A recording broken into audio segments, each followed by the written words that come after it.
latest developments on the tax bill and trade in Washington, with President Trump threatening to proceed with ramping up tariffs on Japan. Firing 20,000. That's more than 15% of their entire global workforce. Nissan is laying off an additional 11,000 people. On top of that, closing 7 plants.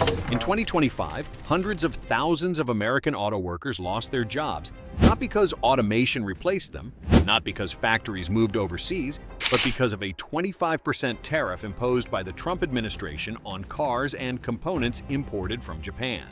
From Kentucky to Mississippi, hybrid assembly lines were forced to shut down as essential parts ran dry. Vehicle prices surged, profit margins collapsed, and companies like Toyota, Honda, and Nissan responded by cutting shifts, freezing investments, and withdrawing production from the United States. The damage wasn't limited to the plants. It rippled outward, hitting local gas stations, car dealerships, diners, and small businesses built around the auto industry. Entire towns that had long depended on factory wages and supplier contracts began to hollow out. A policy framed as a defense of American labor ended up breaking the very backbone of the American industrial workforce. But how did a tool meant for national security trigger one of the worst job losses in America's auto sector? Section 232 was originally designed as a national security measure, a legal tool intended to protect critical industries from foreign threats. But in 2025, the Trump administration used it as the basis for a sweeping 25% tariff on vehicles and auto parts imported from Japan. The scope of the tariff was far-reaching. It didn't just target fully assembled cars. It extended to critical components, including hybrid batteries, electric modules, and drivetrain systems, even if those components were assembled domestically by American workers. Roughly 40% of all parts used in vehicles built in the U.S. are imported, and Japan accounts for a significant share of that total. By targeting these inputs, the policy effectively raised production costs across the board, squeezing profit margins and forcing automakers to take drastic action. Companies couldn't absorb the added costs. Instead, they passed them on to consumers through price hikes, delayed vehicle launches, and pulled back on investments. Production lines slowed. Some shut down entirely. Suppliers, logistics firms, and local economies tied to the auto sector felt the impact within weeks. What began as a tax on foreign goods quickly became a blow to America's own industrial core. The first and most visible consequence of the 25% tariff was a surge in vehicle prices. According to Yale Budget Lab, the average price of a hybrid or electric vehicle in the U.S. rose by $6,400 in 2025, a dramatic jump that pushed many consumers out of the market entirely. For automakers, the pricing shock struck at the worst possible time. With rising interest rates and a fragile supply chain still recovering from earlier disruptions, many companies were already under pressure. The tariff didn't just cut into profits, it turned strategic product lines into liabilities. Margins shrank fastest in the very segments U.S. manufacturers were trying to grow: hybrids, electric vehicles, and compact SUVs. The increased cost of imported batteries, drivetrains, and microcontrollers made domestic assembly far more expensive and less competitive. The financial hit was massive. According to the Center for Automotive Research, the broader U.S. auto industry lost $108 billion over 2 years, with GM, Ford, and Stellantis accounting for $42 billion of that damage. And this wasn't just paper loss. It translated into factory shutdowns, delayed product rollouts, and canceled investments. Layoffs soon followed. Plants reduced shifts. New hiring froze. Temporary contracts weren't renewed. According to Yale Budget Lab, the policy pushed unemployment in the auto sector up by 0.3 percentage points, equivalent to around 376,000 lost jobs. And this was only the first wave. If the tariffs remained through 2026, the losses were expected to deepen. These weren't just jobs on an Excel sheet. They were real people: welders in Michigan, warehouse workers in Tennessee, robotics engineers in Indiana. Each layoff meant a family with fewer groceries, missed mortgage payments, or canceled college plans. Communities that had survived recessions and offshoring were now being undone by a domestic decision, one that taxed the very supply chains they depended on. For decades, these workers were told their future depended on skills, discipline, and global competitiveness. But in 2025, it wasn't China or Mexico that disrupted their lives. It was Washington. The loss of a single factory job rarely stays isolated. When an auto worker gets laid off, it's not just a paycheck that disappears. It's a ripple that spreads through every layer of the local economy. Spending drops almost immediately. Families cut back on essentials. Grocery trips get shorter. Gas tanks aren't filled all the way. Dinners out become rare. And with that, local businesses begin to feel the squeeze. Car dealerships see traffic dry up. Hardware stores lose regulars. Independent diners start closing early or for good. Even regional logistics companies long tied to auto parts distribution see contracts vanish overnight. In towns built around manufacturing, this chain reaction is brutal. Nowhere was it more visible than in Flint, Michigan, a city already scarred by decades of industrial decline. Within just a few months of layoffs tied to the 2025 tariffs, dozens of small businesses closed their doors, and hundreds of workers found themselves out of both primary and secondary employment. And Flint wasn't alone. Across Kentucky, Mississippi, Alabama, and Indiana communities anchored by Japanese assembly plants and their supply networks, the story repeated. Local tax revenues fell. Schools and public services faced cuts. Mental health hotlines reported surges in stress and anxiety. This wasn't just about cars anymore. The moment the production line stopped, the social fabric began to unravel. In places where a single plant employed 2,000 people, the shutdowns felt like an economic extinction event. And for many towns, especially those still recovering from previous recessions, the fear wasn't just about losing jobs, it was about losing their future.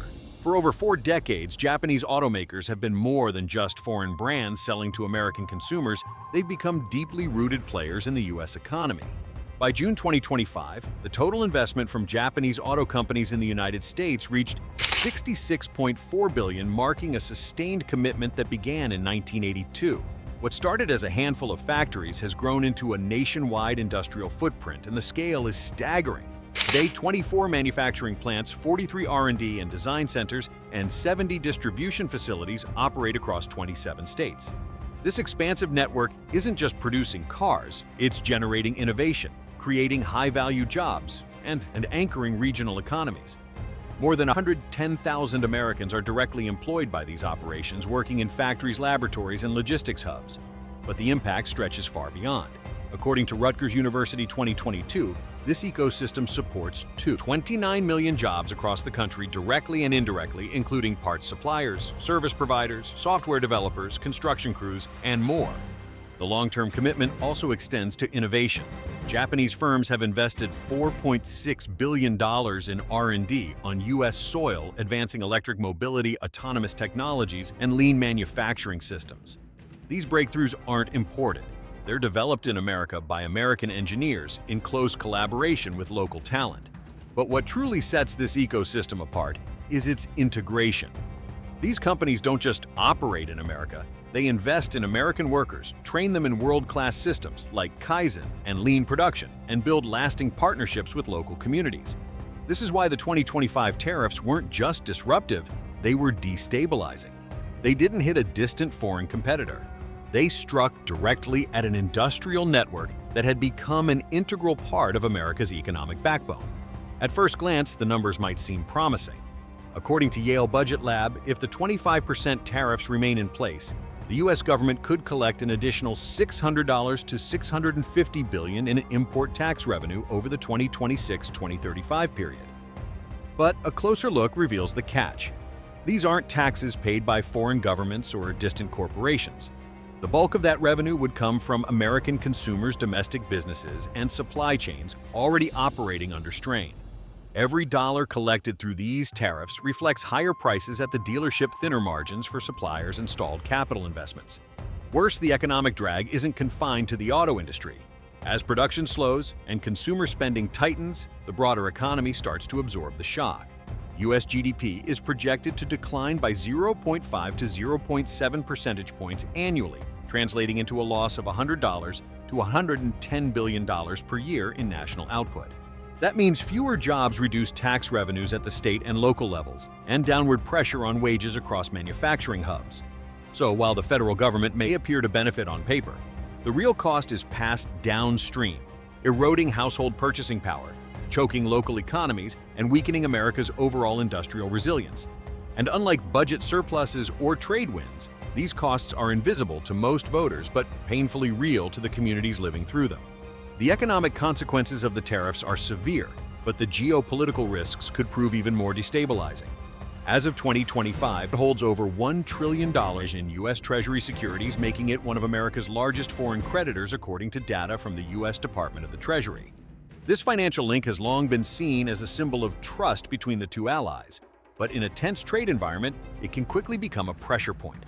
Analysts warn that if Japan were to sell just 5% of its U.S. bond holdings, it could push Treasury yields up by 30 to 45 basis points.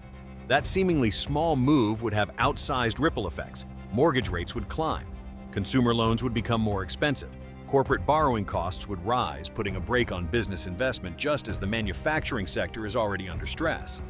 In essence, a financial countermeasure from Tokyo wouldn't need to be dramatic to be effective. Even a modest shift in holdings could send a strong signal to markets and to Washington about the real cost of undermining economic allies. And unlike a tariff war, which plays out over months, bond markets react in real time. For the United States, that means any escalation risks triggering not just diplomatic strain, but immediate measurable pressure on its own financial system. A policy designed under the banner of national security ended up cutting deep into the very system it claimed to defend. Section 232 didn't just target foreign automakers, it struck at the complex integrated network that powers US-based production. By taxing not only fully assembled vehicles but also essential components like batteries, electric modules, and drivetrain systems, the policy raised costs for vehicles built in the US, even when those components were assembled domestically by American workers. And because roughly 40% of the parts used in American-made vehicles are imported, with Japan being a primary supplier, the ripple effect was immediate and unavoidable. Suddenly, factories that had operated efficiently for years found themselves financially squeezed. Margins disappeared, schedules were cut, lines went idle. In states like Kentucky, Alabama, and Indiana, where Japanese and joint venture auto plants had become key economic anchors, entire shifts were eliminated. Some facilities temporarily shut down. Others laid off skilled workers who had spent years building careers under world-class training systems. All of this in the name of protecting American jobs. But the irony was hard to miss. It wasn't foreign competitors closing American plants, it was American policy doing it for them. And while the headline framed it as a blow against unfair trade, the reality was much closer to home. The US government, through its own tariff, had disrupted one of the most productive and stable sectors of American manufacturing. From Kentucky to Michigan, from factory floors to small-town diners, the pain is visible. Not because of outsourcing, not because of foreign competition, but because of a domestic decision to tax the lifelines of American industry. Is it worth sacrificing a 30-year ecosystem just to score a short-term political win? What's your take? Is this policy truly protecting America's auto industry, or is it quietly dismantling the foundations of U.S. manufacturing from within? Drop your thoughts in the comments below, and don't forget to like, share, and subscribe for more sharp, data-driven economic insights.